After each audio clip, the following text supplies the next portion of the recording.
Yo, hey everybody, it's me and Buster Green, and today I am starting off a 3-part video series about Yakuza 8 Like a Dragon Infinite Wealth.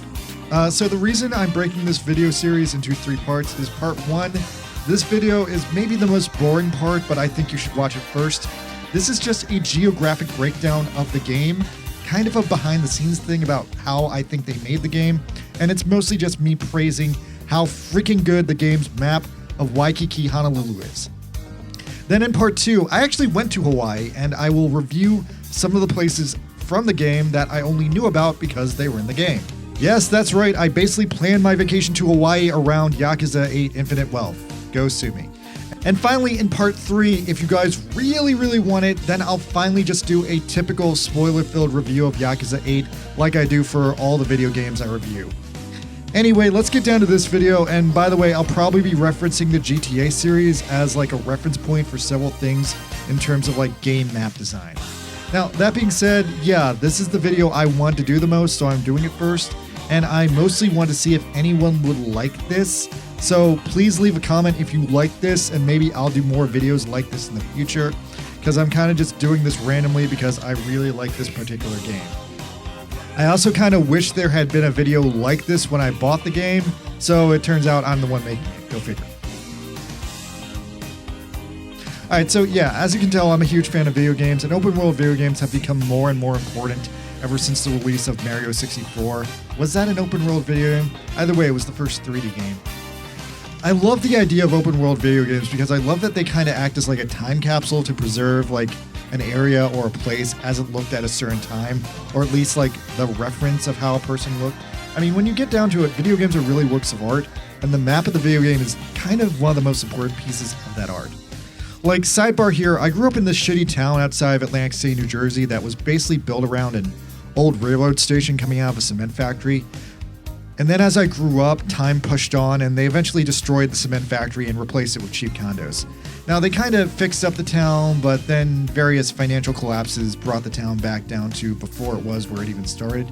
So, long story short, my hometown has changed dramatically in like 3 different times in my lifetime. But I still kind of miss the original version of my own town with like all the danger, all the railroad tracks, all the cement factories, and I kind of wish that that could be preserved in a video game, because that's the version I kind of would like to go back to. But anyway, my point here is that open world video games have become very important because they're basically acting as like time capsules preserving certain versions of certain cities. And that being said, there's a lot in good you can take away from that. Now, I'm a huge fan of the Grand Theft Auto series. I'm also going to touch on this a little. Like, at face value, the Grand Theft Auto values are kind of stupid. They kind of go for like that cringe humor kind of thing. But you know what? Grand Theft Auto Vice City was the first game that I feel really achieved a level of excellence in recreating 1980s Miami that just felt exactly like 1980s Miami.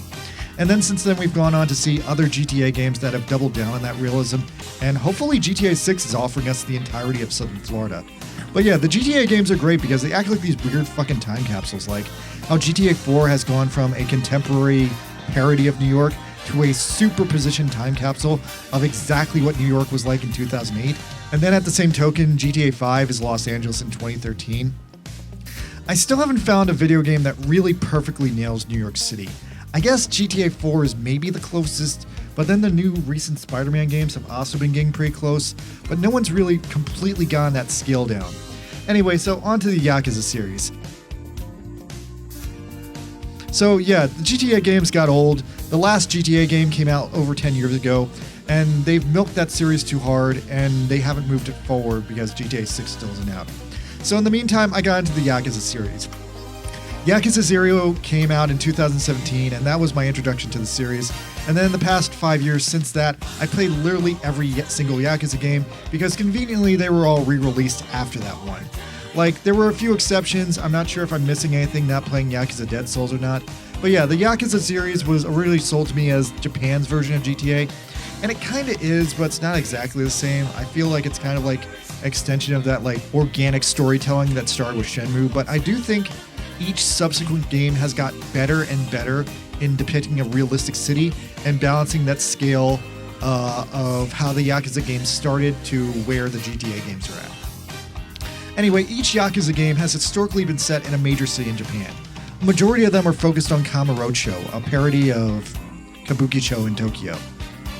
Then also, almost all the games usually visit Sotenbori and Osaka, and then there's a few cities that are only in one game, like Yakuza 3 is the only game where you visit Okinawa, and Yakuza 6 was a one-and-done trip to Hiroshima.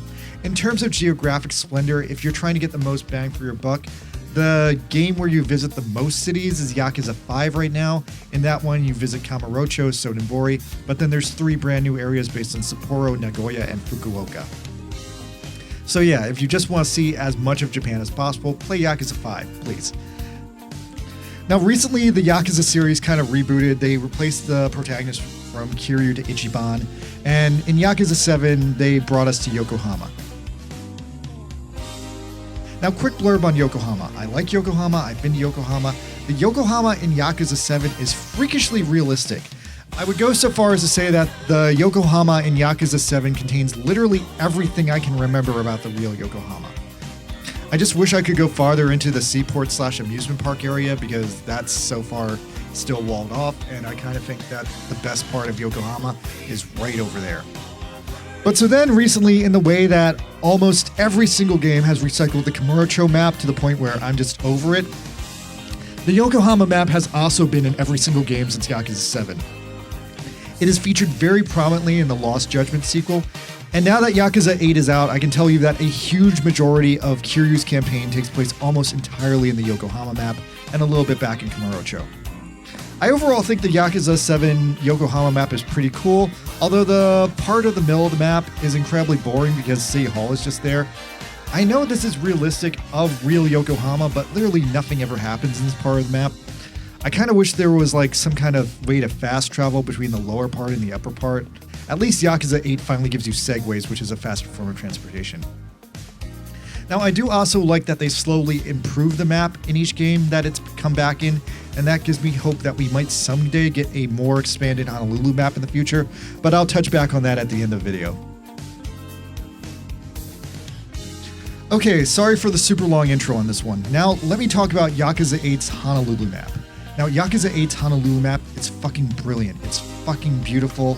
Playing this game for the past 5 months basically telepathically downloaded me expert level knowledge of the structure and directions of everything in Honolulu into my brain so that when I went there, I felt like a pro that knew where everything was and I navigated the system perfectly. Now, that being said, only after going to the real Honolulu can I truly appreciate what Ryuga Gotoku Studios did here.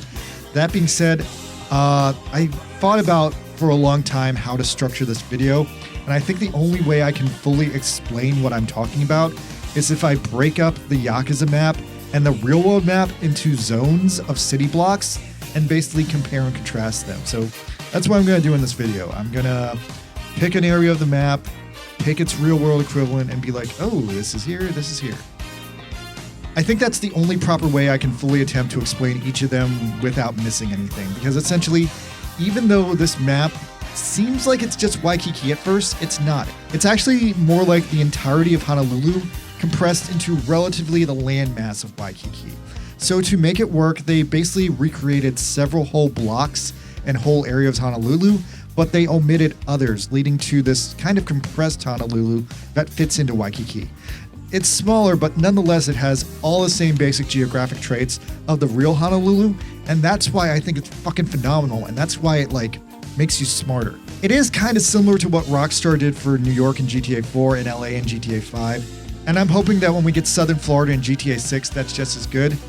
Anyway, so now I'm finally going to get into this, and one final warning, I'm going to apologize in advance, but I might default to using the Yakuza 8 names for places if I forget what they're called in real life, because I played Yakuza 8 for 5 months and I was only in the real Hawaii for a week.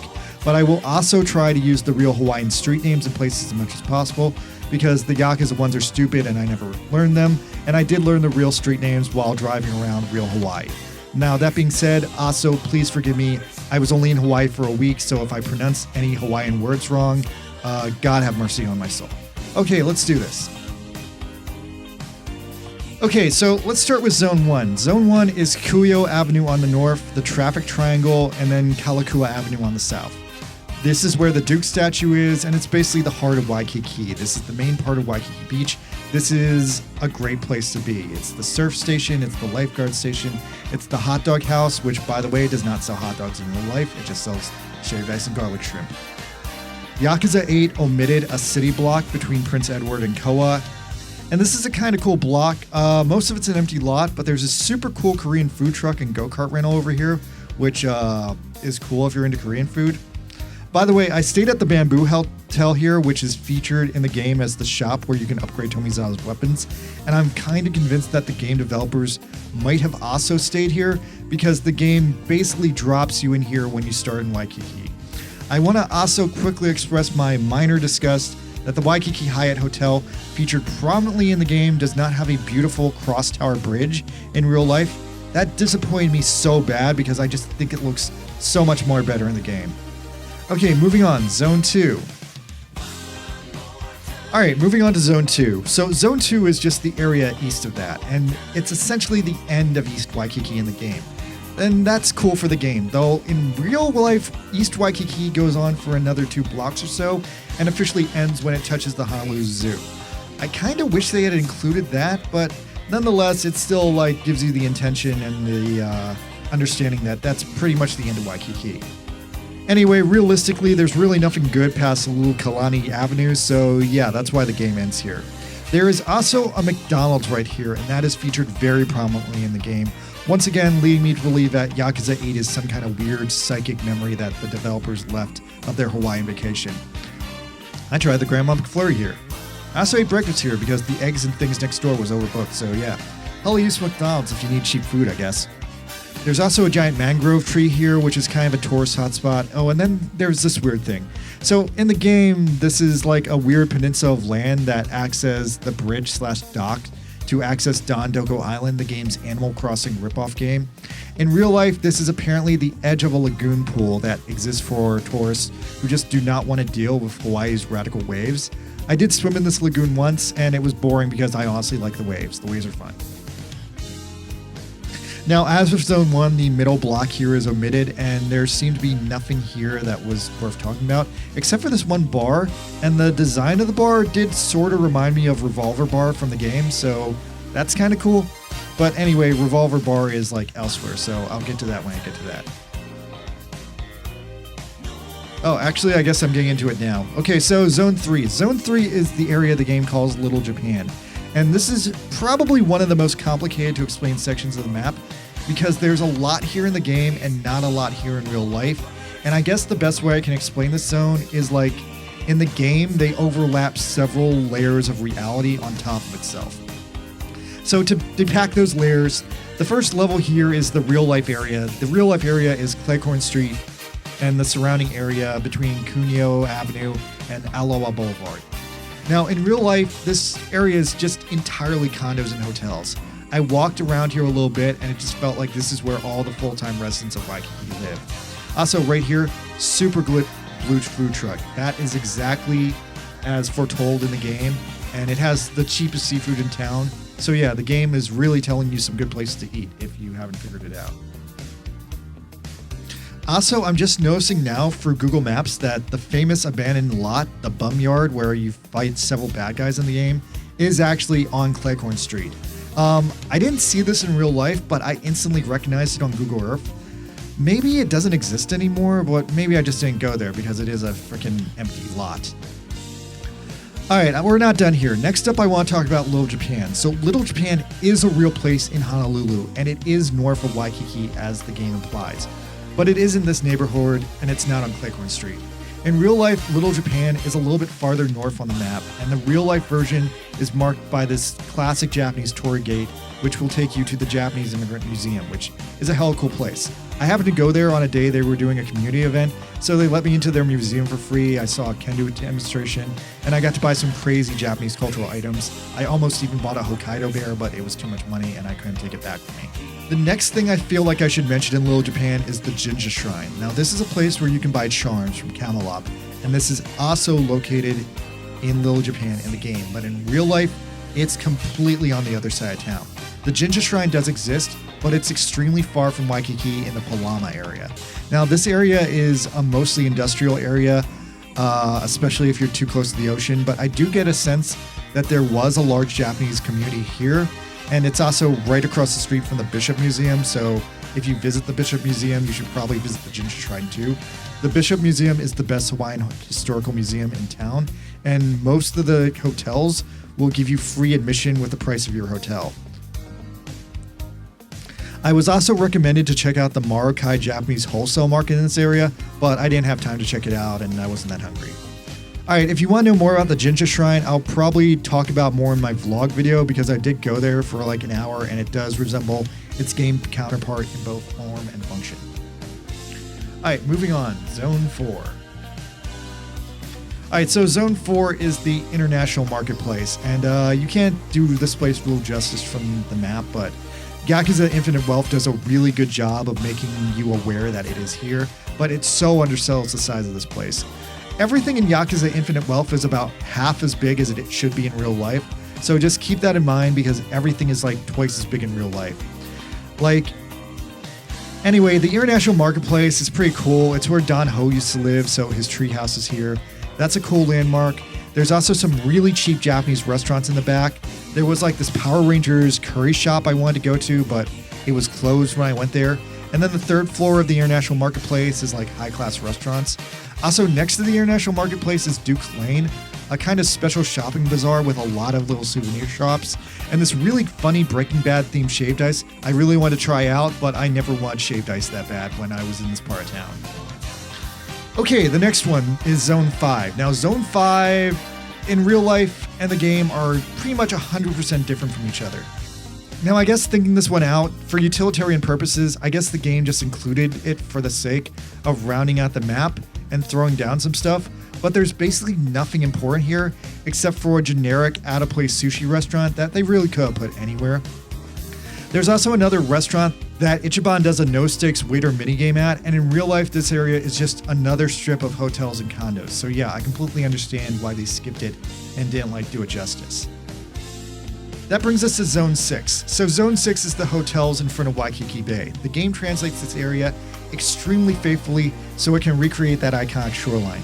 Now, it does combine or reduce the overall number of hotels from 3 to 2, and it makes some of the hotels a little bit smaller footprint-wise, but otherwise, this area is very, very faithful to real life because I feel like they really want to nail the cinematics here. And then that brings us to Zone 7. Now, Zone 7 is interesting because Zone 7 is West Waikiki. And this is the first area I feel is worth mentioning, and it's worth mentioning because it straight up is not in Yakuza 8. This area is entirely truncated. It is entirely not in the game.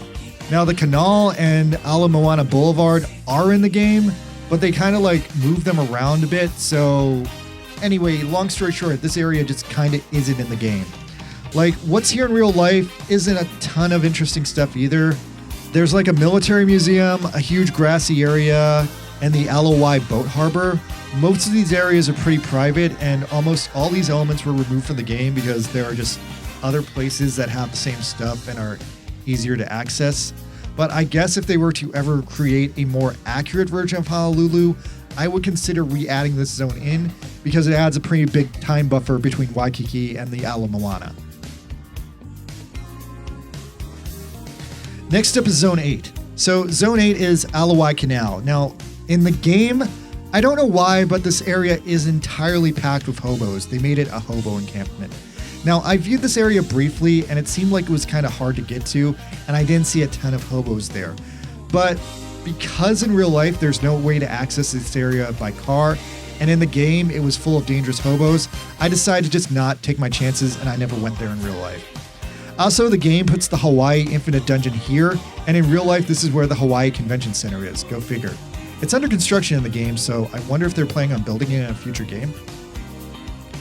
So that brings us to Zone 9. Now, Zone 9 is the area north of Ala Moana, which in the game is basically just a bad part of town, a death zone full of slums, and it's got this weird giant fence, and it's like a biker bar.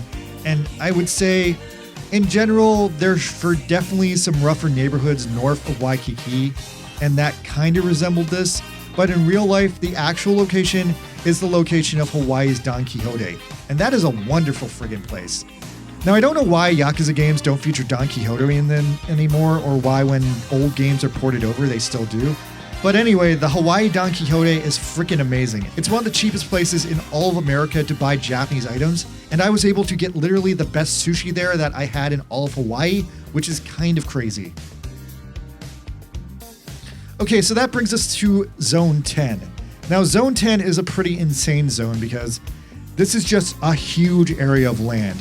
And basically what happened here is this is where the Ala Moana Mall is, the Ala Moana Park, not the Ala Moana Beach. It does contain the tourism marina, and lastly, it contains 53 by the Sea, the most high-end seafood restaurant on the island. Now, essentially between the game and the real life, this area is one of the weirdest ones because I want to say the game translated it just the same as everything else, but once again excluded about 50% of the real-life landmass. So they exclude the entire area west of the mall. They made the mall 50% smaller because the real Ala Moana is just intensely huge. It's probably the biggest mall I've ever seen in my life. They completely excluded Magic Island. They moved 53 by the Sea around to position it where there's kind of a fishing dock in real life. Also, the real life Ala Moana has a beach, but the fishing dock does not have a beach. So they kind of replicated the look of the fishing dock shoreline for the game, and that's kind of what this area is right here.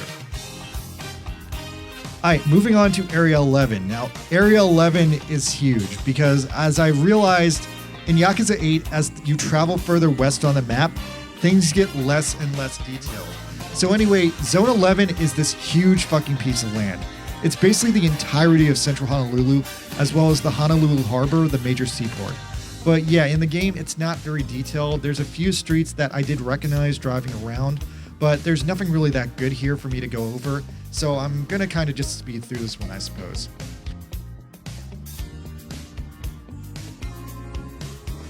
Lastly, Zone 12 is going to be Chinatown. So Chinatown sits between Ala Moana Boulevard on the south and North Beretania Street on the north. Yakuza 8 really helped me understand the core of Chinatown, which is this place right here. I think the core might be called Confucius Plaza. It had some very particular Chinese name, but basically this is the area that is the entrance to the Chinatown wet mark, where you can get all the good shit, all the exotic illegal fruits are located here, and it's definitely worth checking out if you want to eat some exotic illegal animals or whatever. Now, once I saw this place, once I recognized this place from Yakuza, I immediately knew I was in the right place. And believe it or not, that's it. I've gone over the whole map now for the most part. Now, I'm not sure if Sega is making any more games featuring Honolulu or set in Honolulu, and if they don't, it's fine. I'd be happy if this was a one-and-done game, and, that would make it more special. But then again, we've gotten 3 games in a row set in Yokohama lately, so there is a chance that maybe they will develop another game set in Hawaii. Lost Judgment 3, anyone?